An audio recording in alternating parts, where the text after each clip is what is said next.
Vashali is asking, are we, the jiva, in Brahman's dream? Okay.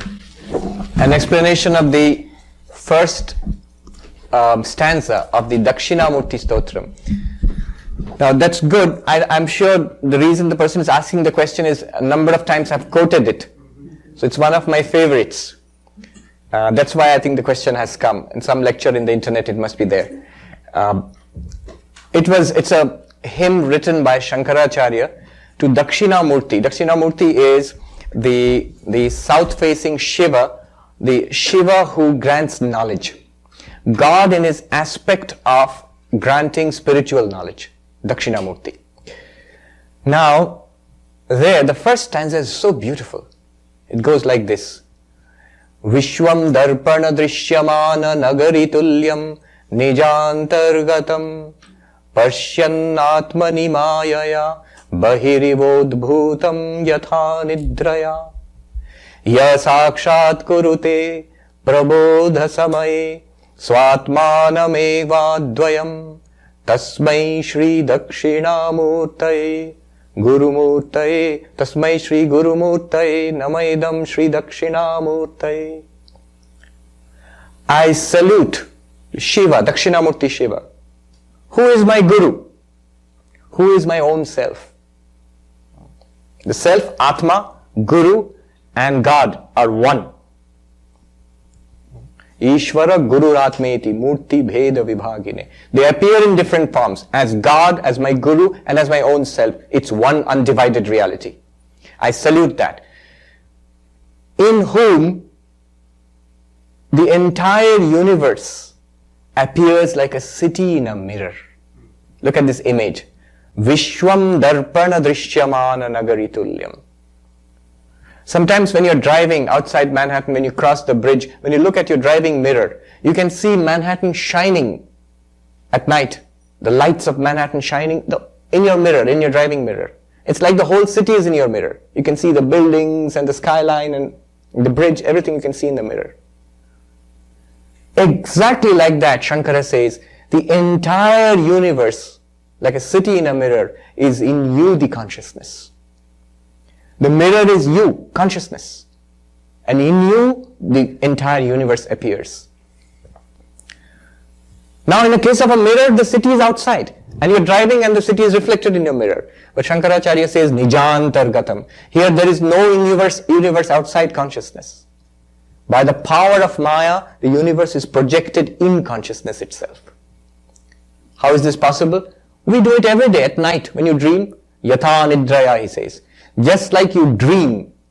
And when you dream, you forget that you are lying in your bed safe and sound, but you see your world, maybe Manhattan, and you see yourself walking in your dream, in the world created in your dream, in your mind. You are also there in that world. You have a body and you're walking, and you're talking with people. It's as if the world is outside you. In your dream, when you see a world, when you see people, it's as if the people are outside you. And yet they are in reality, all of them are in you, the dreaming mind. Isn't it? So an entire universe, a world is created and projected as if outside in our dreams every day in the night. When we wake up, we think, oh, it was all in my head, it was a dream. Exactly like that, in consciousness, an entire universe is projected, like a city in the mirror. Imagine there is no mirror no city outside, just the mirror and city there. They didn't have television in Shankaracharya's day. Otherwise, he could have given the example of a television where there's nothing outside needed for a reflection. It's produced from inside. So, in consciousness, this universe appears. The reason it appealed to me was, as a kid, I think I was maybe 9 or 10 years old. Once we were driving, I remember my dad was driving and we were in the outside a city, so it was dark. But when we were approaching the city, I saw the city in the mirror. I don't know why it struck me so deeply. I don't know why. I never forgot that. Years later, when I came across that example in Shankaracharya's Dakshinamurti Stotram, the universe is like a city seen in a mirror, shining in the mirror of your own consciousness. It's inside you. Then I was so thrilled to read this, so I often would quote it. Notice one thing about the city in the mirror. In the mirror, the city which you are seeing in the mirror, it's not really there. What's there? It's a mirror. Every bit of the city that you see there, the buildings, the roads, the people, the sky, the birds, they're all what? They're the mirror, they're glass. There's no real bird or man or a building or road in the mirror. It's just an image in the mirror. In the same way, they say, in this consciousness in which the universe appears, there is no real world outside which your consciousness is experiencing. That's how we see ourselves. We see ourselves as, here is the world, Manhattan, and I'm a person, little person in this world with a little bit of consciousness. I'm a body with consciousness, and with this consciousness I'm experiencing this Manhattan, enjoying, suffering, seeking, desiring, getting hurt, living, older, disease, death. All this is because I think I'm this body. Whereas all the time, Vedanta tells you, in your consciousness, just like a dream, Manhattan appears, your body appears, your mind appears with its thoughts and desires and everything. You are the consciousness in which this appears. And then through this you can act. Think of yourself not as a body with consciousness. Think of yourself as a consciousness in which a body appears. Think of yourself as a consciousness in which the world appears. You can do it right now. In fact, it's not imagination. Vedanta seeks to re-educate us. It gives us new eyes to see, not new things to see. I think it was in Eliot's poem. I've forgotten the thing there. That we shall set forth, voyaging on seas unknown, seeking new adventures. I've forgotten the exact, maybe Ulysses or something. Who wrote that? Tennyson? There must be Tennyson. Yes. And to seek and to find, yes. And then he writes. And maybe I'm mixing up the poets. And we shall, then, and not to yield, yes, that's there. But then we shall come back again. To your home and hearth and everything. And to see old things anew with new eyes. Vedanta takes you on this journey and brings you back. Is that Tennyson? Yeah, the comeback part, I don't know where it is. So, when you come back again, the same world, now you are seeing it with new eyes, with the eyes of Vedanta. Yes.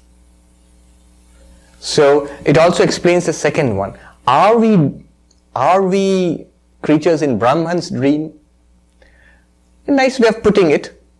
And there's a whole thing that, are we somebody in somebody else's dream? It's a nice philosophical conundrum. There's a modern version of that some philosophers say that there's a super advanced alien civilization which is running extremely advanced computer simulations, and our world and universe is a simulation in the computer simulation of some advanced alien civilization. And somebody no less than Elon Musk backs this theory. He says it's quite possible. It's quite possible. It's basically the same, are we in somebody else's dream theory? And one of the ideas is Vishnu is dreaming this dream of the universe. Lord Vishnu. And this universe appears in Vishnu's dream. But Vedanta will point out one thing here. Whether it's somebody else's dream or not, the one unchangeable, unchallengeable fact is, you are experiencing it, isn't it? Right now? You are experiencing your waking. You are experiencing your dreams. You are experiencing the absence of waking and dream in deep sleep. And again you experience waking and dreaming. That you experience cannot be denied. Vedanta is saying that whether what you experience is a dream or not, look at who is experiencing. I'm sorry for sounding so monomaniacal. I keep driving you back to that point. Who is experiencing? Are we creatures in Brahman's dream? Vedanta's first answer would be, in a way, yes. The real answer would be, you are Brahman. You are Brahman.